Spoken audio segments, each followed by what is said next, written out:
కాపు నేతలందరూ కూడా ఇక్కడ సమావేశం అవటం జరిగింది. ఈ సమావేశంలో గడిచిన 2 సంవత్సరాలుగా కాపులకు జరుగుతున్నటువంటి నష్టాలు, కష్టాలు అన్నిటితో మాట్లాడుకుంటూ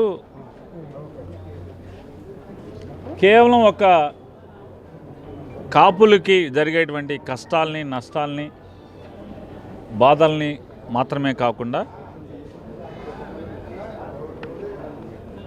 జనం ఎక్కువగా ఉన్నటువంటి, సంఖ్యాబలంగా ఎక్కువగా ఉన్నటువంటి కాపుల కష్టాలే కాకుండా సంఖ్యాబలం తక్కువగా ఉండి గొంతు వినిపించలేనటువంటి సామాజిక వర్గాల యొక్క బాధల్ని, కష్టాలని కూడా మనమే వారి గొంతై మాట్లాడాలి, వారి బాధల్ని మనమే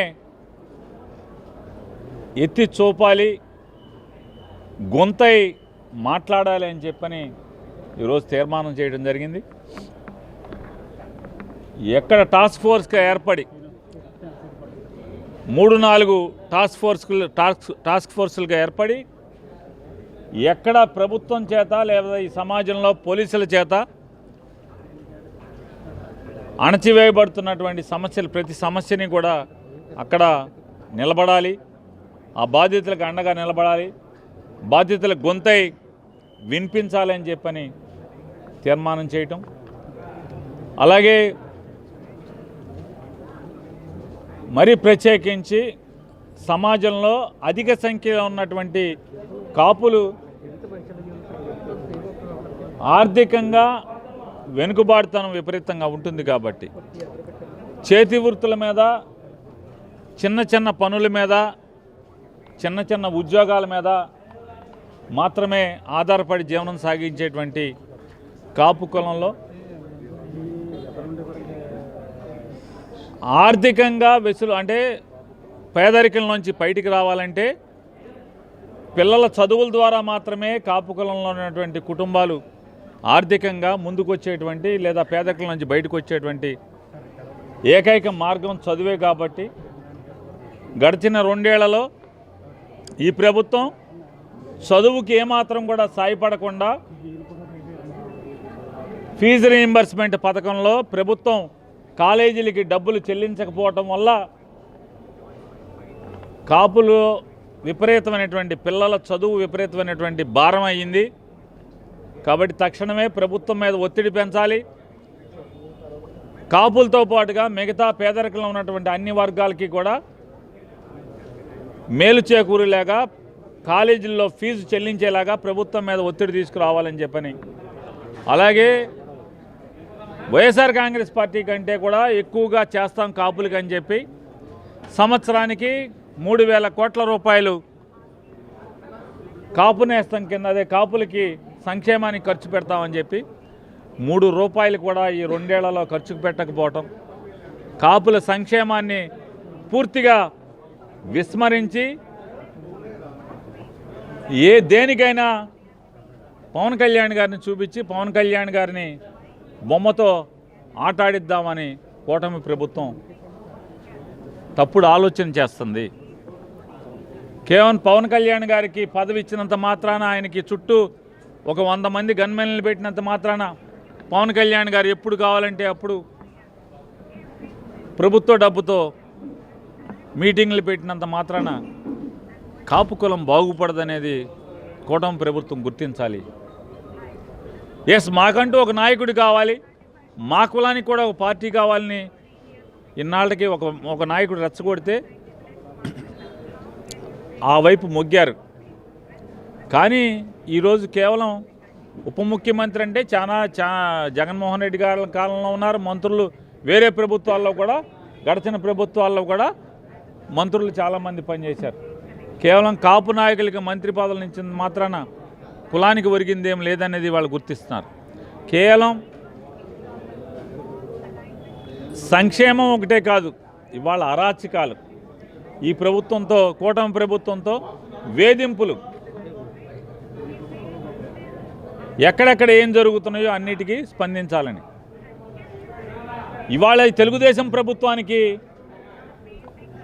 కాపులను ఎక్కడన్నా దుర్మార్గంగా చంపేస్తే మట్టుబెడితే వీళ్ళు రౌడీలని నిందేయటం మొదటిసారి కాదు. నాడు వంగవీటి రంగా గారిని హత్య చేసినప్పుడు కూడా ఈనాడు పత్రికలో ఎడిటోరియల్ కాలంలో కూడా రాశారు, ఒక రౌడీ షీటర్ మరణిస్తే ఎలా ఇంత రచ్చ ఏంటి, ఇంత దహనాలేంటి, ఇంత లూటీలేంటి, ఇంత దొమ్మిలేంటి అని చెప్పని.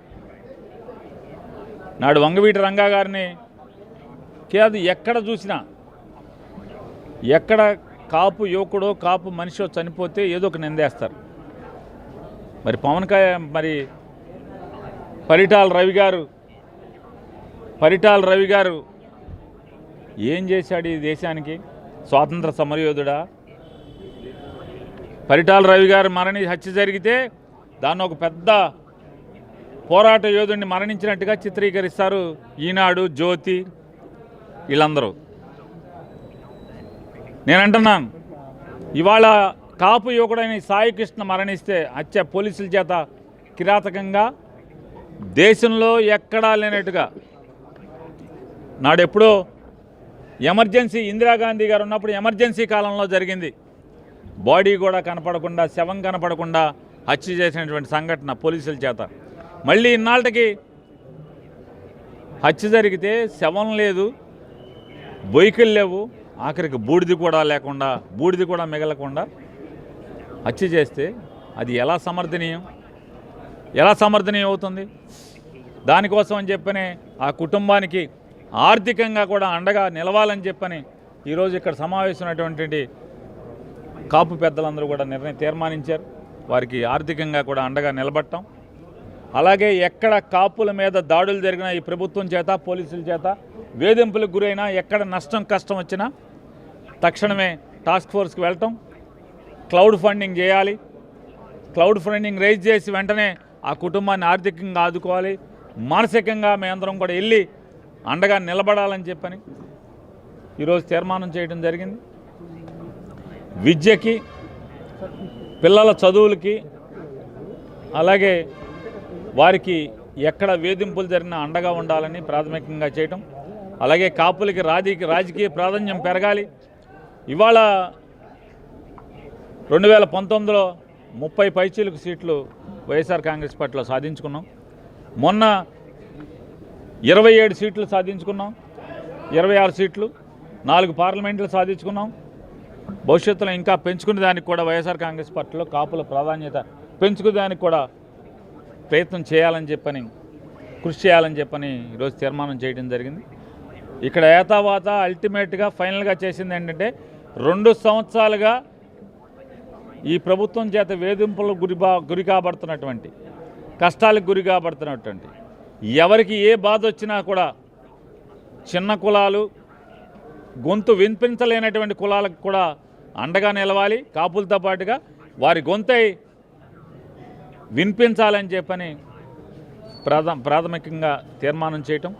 భవిష్యత్తులో తొందరలోనే తిరుపతిలోనూ అలాగే విశాఖపట్నంలోనూ కూడా ఇటువంటి సమావేశం ఏర్పాటు చేయాలని చెప్పని, ఆ రోజు జరిగే రోజుకి అప్పటి వరకు ఉన్నటువంటి సమస్యల్ని, సమాజంలో జరుగుతున్నటువంటి ఎవరెవరికి ఏ బాధలు జరుగుతున్నాయో అన్నింటినీ కూడా చర్చించి తగు నిర్ణయం తీసుకోవాలని చెప్పని తీర్మానం చేయడం జరిగింది. అసలు కులపిచ్చి ఉన్నదే ఆయనకి, కులం అవసరమే ఆయనకు ఉన్నది. మనందరం చూసాం. ఆయన కాపులకి కులపిచ్చి లేదు, మీకు కులభావం లేకపోవటం వల్లే నేను భీమవరంలో గాజువాకలో ఓడిపోయానని చెప్పాడు. మీరందరూ నాకు అండగా నిలవండి, ఓటేయండి, నేను కాపు ముఖ్యమంత్రిని చేసి చూపిస్తానని చెప్పాడు. ఇవాళేం ఉడిగించేద్దామని చెప్తున్నాడు. కాబట్టి ఆయన చంద్రబాబుకి ఎప్పుడు ఏ అవసరం వస్తే ఆ రకంగా మాట్లాడేటువంటి, దానికోసం మాత్రమే మాట్లాడేటువంటి ఆయన నికార్సైనటువంటి పచ్చి అవసరాల రాజకీయ నాయకుడు. ఆయన గురించి మనం మాట్లాడుకోవటం వల్ల ఏముంటుంది ఉపయోగం చెప్పండి? మీకు తెలీదా? మీరందరూ మీ టీవీలో చూపించలేదా పవన్ కళ్యాణ్ కులం గురించి మాట్లాడిన భాష? మరి ఇవన్నీ నేను ఒకరోజు రెల్లిని అంటాడు, నేను ఒకరోజు అది అంటాడు, ఒకరోజు కులం లేదంటాడు, ఒకసారి రంగా గారిని కాపాడుకోలేకపోయారు మీ కాపులందరూ అంటాడు. ఆయన నోటికి హద్దు లేదు, ఆయన నోటికి ఆనకట్టలేదు. పవన్ కళ్యాణ్ గారి భాషకి నోటికి ఆనకట్టలేదు. ఏది కావాలంటే చంద్రబాబుకి ఏది అవసరమైతే అది మాట్లాడేటువంటి తత్వం ఉన్నటువంటి మనిషి ఆయన. సార్, క్రిమినల్కి కులం అంటగట్టడం ఏంటి? క్రిమినల్ లాగే చూడాలంటున్నట్టు. నేనేమంటున్నానంటే పవన్ కళ్యాణ్ గారి తీరు ఎట్లా ఉంటుందంటే, అధికారం లేకపోతే ఆయన ఎట్లా ఉంటాడంటే, అధికారం లేకపోతే ఆయన ఎట్లా ఉంటాడంటే, కాళహస్తిలో జనసేనకు సంబంధించినటువంటి ఒక కాపు యువకుడిని సిఐ, ఒక ఆవిడ మహిళా సిఐ చంపకాయ కొట్టింది. ఆ సిఐ మీద తిరగబడితే వెంటనే ఆయన ప్రెస్ మీట్ పెట్టి భారీ పెద్ద మీటింగ్ పెట్టి, నువ్వెవడివి, కాకి యూనిఫామ్ ఉన్నంత మాత్రాన, ఒంటి మీద కాకి బట్టలు ఉన్నంత మాత్రాన కొట్టమని నీకే చట్టం చెప్పింది? అంబేద్కర్ రాజ్యాంగం రాసినప్పుడు కొట్టమని చెప్పాడా? కొట్టమని చెప్పలేదు కదా. నీకెవడిచ్చాడు హక్కు? నేను వస్తున్నానని చెప్పని తిరుపతి వెళ్ళి సిపిని సంబంధిత ఎస్పీని కలిసి ఆ సిఐ మీద మరి నువ్వు ఎలా కొడతావు, మీకేం హక్కు ఇచ్చారని చెప్పని వెళ్ళి నిలదీశాడు. ఇవాళ ఏం మాట్లాడుతున్నాడు? నేను అడుగుతున్నా పవన్ కళ్యాణ్ని, రౌడీ అయినంత మాత్రాన కొట్టి చంపేసి బూడిద చేసేయమని మీకు ఎవడిచ్చాడు హక్కు? ఏ రాజ్యాంగం ఇచ్చింది మీకు? ఏ చట్టం చెప్తుంది మీకు? పోలీసోడైనా చంపితే నేరం అవదా అని అడుగుతున్నాను. పవన్ కళ్యాణ్ గారు సిగ్గుపడకుండా మీరు ఒకటి చెప్పండి. మరి చంద్రబాబు నాయుడు గారు ఆ రౌడీ తల్లిని ఎందుకని కుటుంబాన్ని మొత్తాన్ని వాటేసుకున్నాడు?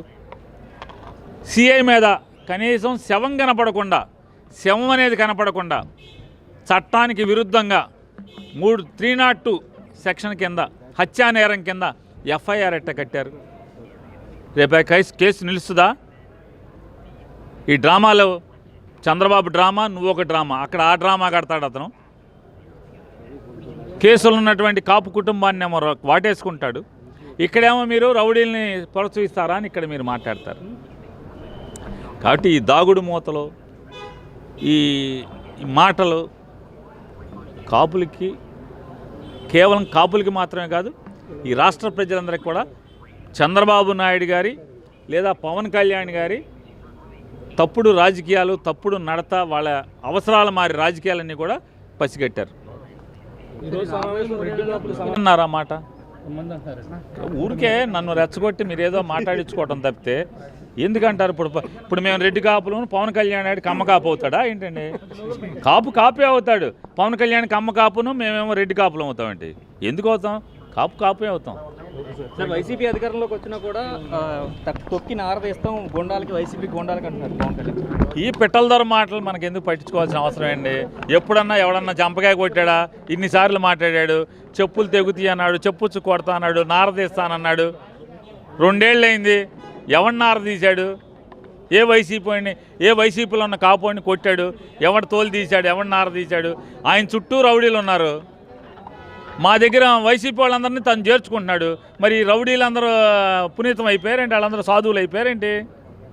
ఈ డ్రామా మాటలు, దొంగ మాటలండి.